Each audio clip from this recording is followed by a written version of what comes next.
क्या हो गया है बांग्लादेश को? कट्टरपंथ और नफरत के धुएं से ये बीमार और ज्यादा बीमार बनते जा रहा है। कभी हिंदुओं पर अत्याचार करता है, कभी मंदिरों को तोड़ता है, कभी भारत को परेशान करने के लिए अपना नया नक्शा सोशल मीडिया पर डालता है जिसमें भारत के कुछ हिस्से कब्जाए गए दिखते हैं। कभी भारत के दुश्मन मुल्क पाकिस्तान के साथ हाथ मिलाता है, कहता है भूलो कल की बातें, आओ मिलकर भारत को परेशान करें। शेख हसीना के जाने के बाद से अब बांग्लादेश एंटी इंडिया बन चुका है। यहां तक कि बांग्लादेश को मदद पहुंचाने वाले भारत के कई प्रोजेक्ट्स को बीमार बांग्लादेश रद्द भी कर चुका है। एक तरफ बांग्लादेश चीन के साथ गले मिलने को तैयार है, दूसरी तरफ अमेरिका में भी बांग्लादेश के अंतरिम सरकार के मुखिया मोहम्मद यूनुस का भव्य स्वागत हो रहा है।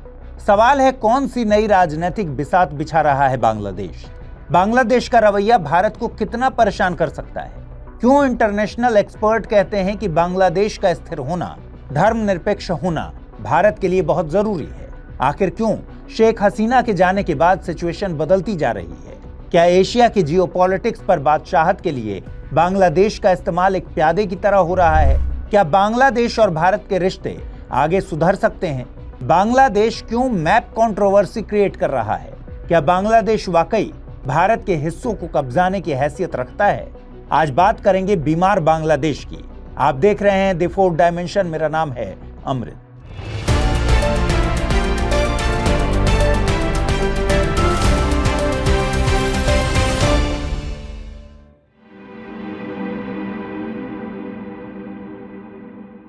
पांच अगस्त 2024 के बाद से जब शेख हसीना ने देश छोड़ा, तब से अल्पसंख्यक हिंदुओं के लिए बांग्लादेश नरक से भी बदतर जगह बन गई। बांग्लादेश में हिंदू अल्पसंख्यकों पर और उनकी आस्थाओं के केंद्र पर कई हमले हो रहे हैं। जरा तारीख पर नजर डालते हैं।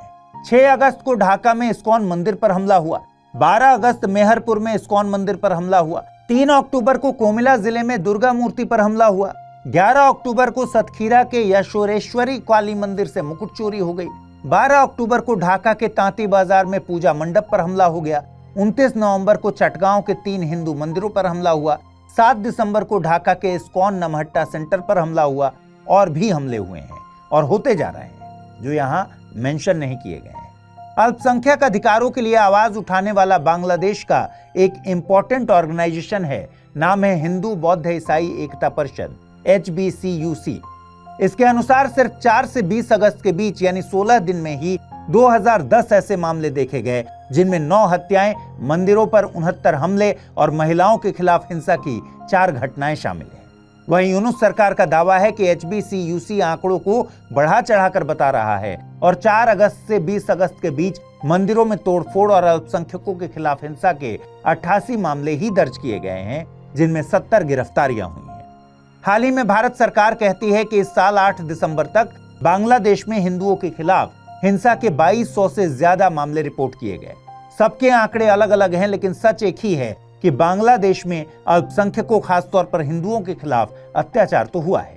बांग्लादेश में पिछले कुछ वक्त से हिंदुओं के खिलाफ हिंसा थमने का नाम नहीं ले रही। आखिर शेख हसीना के देश छोड़ने के बाद ऐसा क्या हुआ कि हिंदू अटैक के सेंटर में आ गए? अब सवाल यह है कि ये हमले आखिर क्यों हो रहे हैं?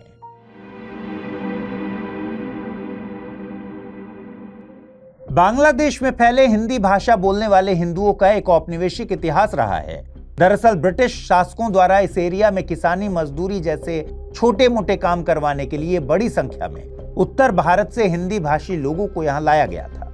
कई दशकों से ये लोग देश में एक मामूली सा अस्तित्व बनाए हुए हैं। बांग्लादेश दुनिया का 8वां सबसे अधिक आबादी वाला देश है, जिसकी आबादी दुनिया की लगभग 2.2% है। 2022 की जनगणना के अनुसार बांग्लादेश की कुल आबादी लगभग 17 करोड़ के आसपास है और इसमें से 1.35 करोड़ के आसपास हिंदू आबादी है। परसेंटेज में ये 7.95% बैठता है, यानी 8% से थोड़ा कम। हालांकि 2011 की जनगणना के हिसाब से बांग्लादेश में 8.5% हिंदू आबादी थी और अब 20-22 सालों में ये आबादी लगभग 0.5% कम हो गई है। 2022 की जनगणना के अनुसार लगभग 91.04% आबादी बांग्लादेशी मुसलमानों की है। इसके बाद हिंदू 7.95% हैं, बौद्ध हैं 0.61% और ईसाई मात्र 0.30% है। ये आंकड़ा हिंदुओं को मुस्लिम डोमिनेंट स्टेट में सबसे बड़ा अल्पसंख्यक समूह बनाता है। हालांकि बांग्लादेश में 4 ऐसे जिले हैं जहां हिंदू आबादी 20% से भी ज्यादा है। और ये जिले हैं ठाकुरगांव, गोपालगंज, खुलना और मौलवी बाजार। यहाँ क्रमशः 22, 26, 20 और 24% हिंदू आबादी है। लेकिन समस्या की जड़ इनकी कम आबादी नहीं है। अंतर्राष्ट्रीय मामलों के एक्सपर्ट बताते हैं कि बांग्लादेश में अल्पसंख्यक हिंदुओं पर अत्याचार की समस्या दरअसल इनकी पॉलिटिकल आइडियोलॉजी से जुड़ी है। दरअसल यहाँ का हिंदू समुदाय बड़े पैमाने पर राजनीतिक रूप से अवामी लीग के साथ जुड़ा हुआ है। यहाँ के हिंदू अवामी लीग को सबसे ज्यादा धर्मनिरपेक्ष पार्टी मानते हैं। यूनुस सरकार भी अक्सर ये मानती है कि बांग्लादेश में अल्पसंख्यकों के खिलाफ हिंसा और अत्याचार के पीछे सांप्रदायिक घृणा से ज्यादा राजनीतिक प्रतिशोध लेने की भावना है। हिंदू समुदाय ने हमेशा से ही शेख हसीना की अवामी लीग को सपोर्ट किया था, इसलिए हसीना के जाने के बाद अल्पसंख्यक हिंदू बहुत आसानी से टारगेट हो रहे हैं। अब यहाँ सवाल ये आता है कि क्या अलग राजनीतिक विचारधारा का सम्मान नहीं होना चाहिए? क्या केवल इसलिए आपको मौत के घाट उतार दिया जाएगा क्योंकि आप एक दूसरी पार्टी को सपोर्ट करते थे? क्या यह हिंदुओं की गलती थी कि उन्होंने अवामी लीग का समर्थन किया? क्या यह हिंदुओं की गलती थी कि दूसरी राजनीतिक पार्टी उनका विश्वास नहीं जीत सकी? ठीक है, एक बार को मान भी लेते हैं कि यूनुस सरकार सच बोल रही है कि अल्पसंख्यकों पर हमले राजनीतिक कारण से हुए, धर्म से इनका कोई लेना देना नहीं। लेकिन सवाल यह है कि यूनुस सरकार ने अल्पसंख्यकों को बचाने के लिए अभी तक क्यों कुछ नहीं किया? क्यों धृतराष्ट्र की तरह आंखें मूंदे बैठे हैं? अगर यूनुस सरकार को सब सही लग रहा है, तब आखिर क्यों डोनाल्ड ट्रंप को यह ट्वीट करना पड़ गया था? ढाका में ईसाई स्कूलों पर हमले हुए थे। डोनाल्ड ट्रंप ने लिखा था कि मैं हिंदुओं, ईसाइयों और अन्य अल्पसंख्यकों के खिलाफ हिंसा की कड़ी निंदा करता हूं। इतना ही नहीं, हिंदू तो टारगेट किए ही जा रहे हैं। इसके अलावा बांग्लादेश भारत के राज्यों पर कब्जा करने का हवाई ख्वाब भी पाल रहा है।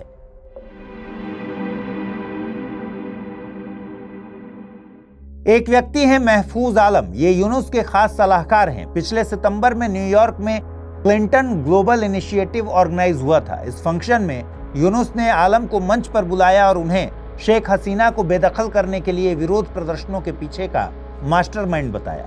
भारत की चिंता यह है कि आलम का कई कट्टरपंथी संगठनों से संबंध है जो कि एंटी इंडिया सेंटिमेंट शो करते हैं, जैसे जमात की छात्र शाखा, इस्लामी छात्र शिविर और प्रतिबंधित चरमपंथी समूह हिज्ब तहरीर। अब इन्हीं भाई साहब ने कुछ दिनों पहले एक ट्वीट किया जिसमें इन्होंने बांग्लादेश का नया नक्शा दिखाया। इस नक्शे में भारत के कुछ भाग शामिल थे। भारत ने इस पर कड़ी आपत्ति जताई।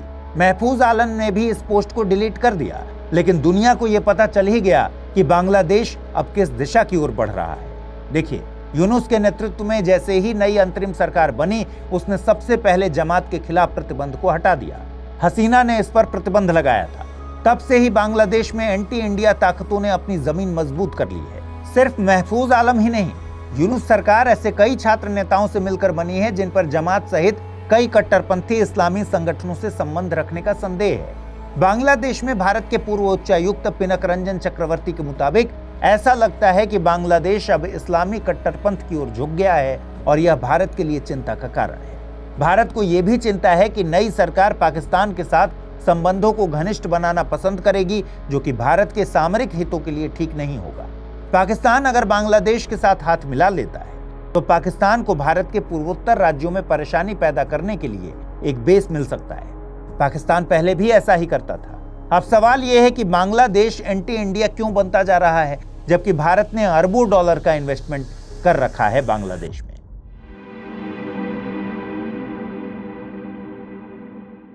भारत के बांग्लादेश के साथ संबंधों को समझने के लिए थोड़ा सा पीछे जाना होगा। हमें पता है कि भारत ने 1971 के स्वतंत्रता संग्राम में बांग्लादेश को पाकिस्तान से अलग होने में मदद की थी। तब से ही दोनों देशों के बीच संबंध उतार चढ़ाव भरे रहे। जब भी बांग्लादेश के संस्थापक मुजीबुर रहमान की बेटी शेख हसीना के पास सत्ता रहती थी, तो भारत बांग्लादेश के साथ अच्छे रिलेशन में था, और जब शेख हसीना का शासन नहीं रहता था तब ये रिलेशन नीचे की ओर रहते थे। जैसे हसीना के 2 कार्यकालों के दौरान, यानी पहले 1996 से 2001 के बीच और फिर 2009 से लेकर अगस्त 2024 तक लगभग 15 सालों तक भारत के बांग्लादेश के साथ संबंध आमतौर पर मैत्रीपूर्ण रहे। हसीना के 15 सालों के कार्यकाल में भारत और बांग्लादेश एक टिकाऊ संबंध बनाने में सफल रहे। डेटा बताते हैं कि इन 15 सालों में बांग्लादेश के साथ भारत का व्यापार 3 गुना तक बढ़ गया। बांग्लादेश को भारत से एक्सपोर्ट 2010-11 में $3.34 बिलियन होता था और ये बढ़कर 2022-23 में 12 बिलियन डॉलर का हो गया, यानी 28,343 करोड़ से 1.02 लाख करोड़ रुपए तक पहुंच गया। वहीं भारत बांग्लादेश से जो आयात करता है उसकी वैल्यू इस टाइम पीरियड में 0.45 बिलियन डॉलर से 2.03 बिलियन डॉलर तक पहुंच गई थी, यानी बांग्लादेश को भी भारत के साथ ट्रेड में फायदा हुआ। भारत बांग्लादेश को सूती धागे, पेट्रोलियम प्रोडक्ट, ऑटो कंपोनेंट, तेल, मसाले, सब्जियां जैसे कई प्रोडक्ट्स को एक्सपोर्ट करता है। बदले में बांग्लादेश हमें रेडीमेड कपड़े, जूट प्रोडक्ट, चमड़े के जूते और मरीन प्रोडक्ट भेजता है। डेटा से समझा जा सकता है कि भारत और बांग्लादेश के बीच का ट्रेड भारत की तरफ झुका हुआ है। इसके अलावा भारत ने बांग्लादेश में इंफ्रास्ट्रक्चर प्रोजेक्ट्स के लिए 66,190 करोड़ रुपए की ऋण सहायता भी दी है। एनर्जी, ट्रांसपोर्टेशन, इंफ्रास्ट्रक्चर जैसे कई सेक्टर हैं जहां भारत सरकार ने इन्वेस्टमेंट किया है। आपने कई खबरें पढ़ी होंगी भारत के इन्वेस्टमेंट के बारे में। इसके अलावा भारत के कई प्राइवेट प्लेयर भी बांग्लादेश में इन्वेस्टमेंट कर रहे हैं। इनमें सबसे बड़ा नाम तो है अडानी का। अडानी की कंपनी ने झारखंड में 2 अरब डॉलर का और 1600 मेगावाट का पावर प्लांट बनाया था ताकि बांग्लादेश को बिजली सप्लाई की जा सके। ये प्रोजेक्ट भी हसीना के कार्यकाल में ही शुरू हुआ था। इस प्रोजेक्ट के तहत 2017 में 25 साल के लिए बिजली सप्लाई करने का कॉन्ट्रैक्ट किया गया था। 10 अप्रैल 2023 से अडानी पावर ने बांग्लादेश को बिजली देना शुरू भी किया था। लेकिन नया बांग्लादेश अब धीरे धीरे कट्टरपंथी, सांप्रदायिक और एंटी इंडिया क्यों बनता जा रहा है? आगे देखते हैं।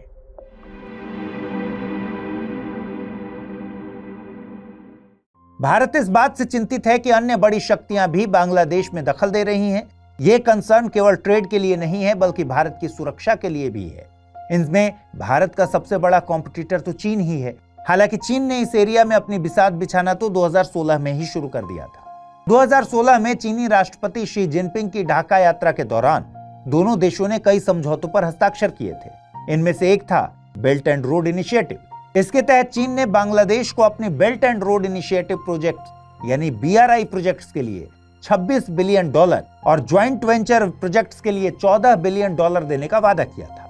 लास्ट ईयर चीनी विदेश मंत्रालय ने बताया कि चीन BRI के तहत 35 प्रोजेक्ट्स के लिए बांग्लादेश को 4.45 बिलियन डॉलर दे चुका है। चीन बांग्लादेश के कई एरिया में फंडिंग कर रहा है, खासतौर पर एनर्जी और ट्रांसपोर्टेशन में। इन प्रोजेक्ट्स में एक मेगा पुल भी शामिल है जो पद्मा नदी पर बनाया जाएगा। ये मेगा पुल दक्षिण पश्चिम बांग्लादेश को उत्तरी और पूर्वी क्षेत्रों से जोड़ेगा। अब चीन बांग्लादेश का सबसे बड़ा व्यापारिक साझेदार बन गया है। चीन का कारोबार करीब 25 बिलियन डॉलर का है। अब तो चीन एनर्जी और ट्रांसपोर्टेशन सेक्टर से आगे बढ़कर डिफेंस सेक्टर में भी सहयोग कर रहा है। चीन की इस पॉलिसी को सबमरीन डिप्लोमेसी कहा जा रहा है। चीन ने 2016 में ही बांग्लादेश को सस्ते दामों पर 2 हमलावर सबमरीन्स बेची थीं और इसके 1 साल बाद बांग्लादेश ने देश के साउथ ईस्ट कोस्ट पर 1.2 बिलियन डॉलर की लागत का एक नया सबमरीन बेस बनाने के लिए कॉन्ट्रैक्ट भी साइन किया था। यह बेस चीन द्वारा बांग्लादेश को बेचे गए जहाजों की मेंटेनेंस के लिए डेवलप किया जा रहा है। इस मेंटेनेंस के अलावा चीनी कर्मचारी बांग्लादेश की नौसेना को इन सबमरीन्स को चलाने के लिए ट्रेनिंग भी देंगे। यानी अब चीन की घुसपैठ बांग्लादेश में बढ़ रही है। लेकिन चीन ही नहीं, हसीना के जाने के बाद बांग्लादेश पाकिस्तान से भी हाथ मिलाने को तत्पर है। एक्सपर्ट्स कह रहे हैं कि पाकिस्तान के साथ दोस्ती बढ़ाने की उत्सुकता नई सरकार में दिख रही है। इसका सबूत है कराची से आया एक कार्गो शिप हाल ही में चटगांव बंदरगाह पर पहुंचा था। 1971 में बांग्लादेश की आजादी के बाद ऐसा पहली बार हुआ। यह बहुत इंपॉर्टेंट घटना है क्योंकि जिस देश के अत्याचारों से बांग्लादेश मुक्त हुआ था अब उसी से हाथ मिलाना चाहता है। इसके अलावा कुछ कैटेगरी में पाकिस्तानियों के लिए वीजा से रिलेटेड नियमों में ढील दी गई है। भारत के दुश्मनों से हाथ मिलाने के अलावा बांग्लादेश भारत से कई डील तोड़ भी रहा है। जैसे अवामी लीग के शासन के दौरान भारत की फंडिंग से चटगांव सिटी कॉरपोरेशन द्वारा सड़क रोशनी प्रोजेक्ट शुरू किया गया था, अब इसे रद्द कर दिया गया है। अडानी का पावर प्रोजेक्ट भी अब संदेहों के घेरे में है। दरअसल अडानी पावर बांग्लादेश को बिजली दे तो रहा है लेकिन बांग्लादेश बिजली का बिल चुका नहीं पा रहा। बांग्लादेश की तरफ से नवंबर का करीब 85 मिलियन डॉलर और अक्टूबर का 97 मिलियन डॉलर का पेमेंट किया गया था। लेकिन कुछ रिपोर्ट्स बताती हैं कि देश पर कंपनी का कर्ज बढ़कर अब 900 मिलियन डॉलर हो गया है। इसके चलते बीते 31 अक्टूबर को अडानी पावर ने ड्यू पेमेंट में देरी के चलते बांग्लादेश को सप्लाई की जाने वाली बिजली आधी कर दी थी। इसके बाद अब बांग्लादेश की सरकार ने अडानी के साथ हुई डील को ही रिव्यू करने की बात कही है। बांग्लादेश कह रहा है कि ये डील इसके हित में नहीं। खैर, अडानी को तो छोड़िए, अब खबरें आ रही हैं कि त्रिपुरा सरकार का भी बिजली का बिल बांग्लादेश नहीं चुका पा रहा।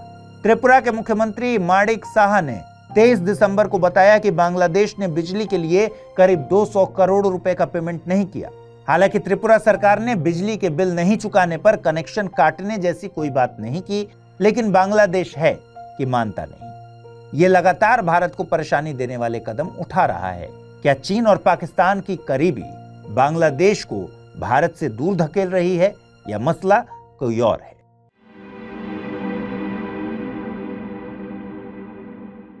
बांग्लादेश में और बंगाल की खाड़ी के स्ट्रेटजिकली इंपॉर्टेंट पार्ट में चीन की घुसपैठ ने अमेरिका को भी चिंतित कर दिया है। याद है ना वो पद्मा नदी पर बनने वाला पुल जो कि चीन बना रहा है। बांग्लादेश का साउथ ईस्ट पार्ट काफी इंपॉर्टेंट है।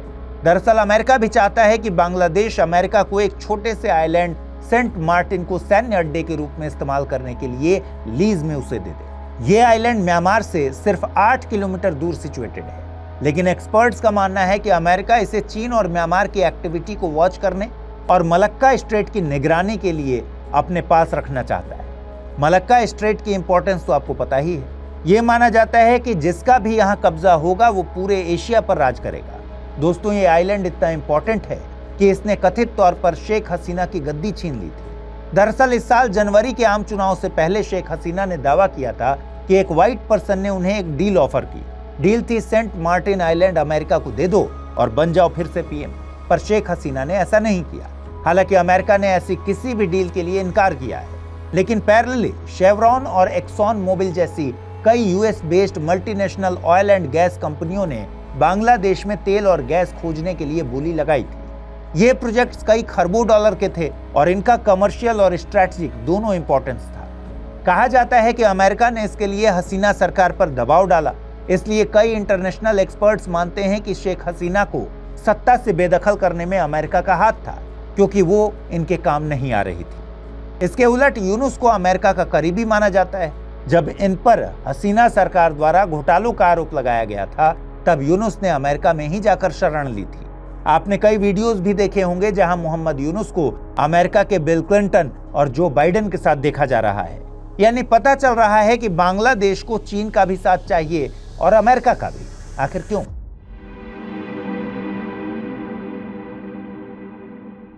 शेख हसीना के जाने के बाद से बांग्लादेश की इकोनॉमी मुंह के बल गिर पड़ी।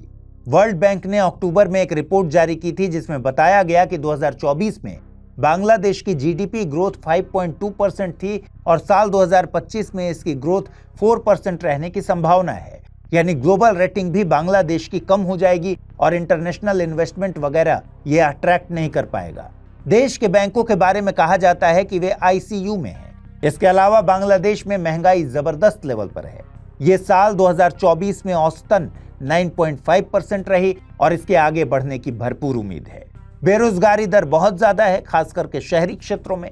बांग्लादेश अपने क्लॉथ इंडस्ट्री के लिए जाना जाता है, जो यहाँ अर्थव्यवस्था की रीढ़ मानी जाती है। इसमें भी एम्प्लॉयमेंट ग्रोथ रुक गई है। वर्ल्ड बैंक कहता है कि जल्दी कोई आर्थिक सुधार किए जाएं, तभी बांग्लादेश का उद्धार हो पाएगा। यूनुस साहब को इन सब प्रॉब्लम से निकलने के लिए इन्हीं चीन या अमेरिका जैसे बड़े देशों का सहयोग चाहिए, जो यहाँ $1 बिलियन का इन्वेस्टमेंट कर सके और बांग्लादेश को फिर से खड़ा करने में मदद कर सके। नहीं तो चुनाव 25 के लास्ट में होने वाले हैं और तब तक स्थिति नहीं सुधरी तो यूनुस जी सत्ता से बेदखल हो सकते हैं। यही वजह है कि बांग्लादेश चीन और अमेरिका की तरफ झुकता नजर आ रहा है। बांग्लादेश को चाहिए अब बड़ा कर्ज। अब चूंकि बांग्लादेश का चीन की तरफ झुकाव है, इसलिए भारत के प्रति इसका एंटी इंडिया रवैया भी साफ दिख रहा है। एक्सपर्ट्स की नजर में तो ये बहुत बचकानी सी पॉलिसी है। आज की तारीख में आप भारत जैसे देश को नजरअंदाज कर ही नहीं सकते, कम से कम एशिया में तो नहीं। हाल ही में मिस्र में D8 समिट हुआ था। यहाँ मोहम्मद यूनुस पाक पीएम शहबाज शरीफ से मिले थे। यहाँ दोनों नेताओं ने रिश्तों को बेहतर करने के लिए हाई लेवल मीटिंग भी की थी। भारत कहता है कि खेल लीजिए मीटिंग, लेकिन यूनुस भूल रहे हैं कि भारत ने बांग्लादेशियों की एक पड़ोसी होने के नाते हमेशा मदद की है। भारत बुरे वक्त में काम आया है। यूनुस सरकार भूल रही है कि प्रधानमंत्री नरेंद्र मोदी पहले ग्लोबल लीडर थे जिन्होंने यूनुस को सत्ता मिलने के बाद सबसे पहले ट्वीट करके समर्थन दिया था। यूनुस सरकार भूल रही है कि सिर्फ त्रिपुरा बिजली देना बंद कर दे तो बांग्लादेश में हाहाकार मच सकता है। यूनुस भूल रहे हैं कि बांग्लादेश 3 तरफ से भारत से ही घिरा हुआ है। वो भूल रहे हैं कि जो भारत पाकिस्तान से बांग्लादेश को अलग करके नया देश बना सकता है, वो इतना कमजोर देश नहीं जिसे ऐसी हरकतें करके परेशान किया जा सकता है। भारत की आर्मी, नेवी और एयरफोर्स इतनी काबिल हैं कि भविष्य में पाक और बांग्लादेश अगर एक साथ नापाक इरादों के साथ सामने आ भी जाएं, तो दोनों फ्रंट पर मुंहतोड़ जवाब दे सके। लेकिन फिर भी हम हाथ जोड़कर युद्ध की नहीं, बुद्ध की बातें करते हैं। कमेंट करके बताइए, आखिर बांग्लादेश इतना बीमार क्यों होता जा रहा है? क्या इलाज है बांग्लादेश का? आज के एपिसोड में इतना ही। जल्द मुलाकात होगी किसी और टॉपिक के साथ। तब तक पढ़ते रहिए, सीखते रहिए, बढ़ते रहिए। नमस्कार।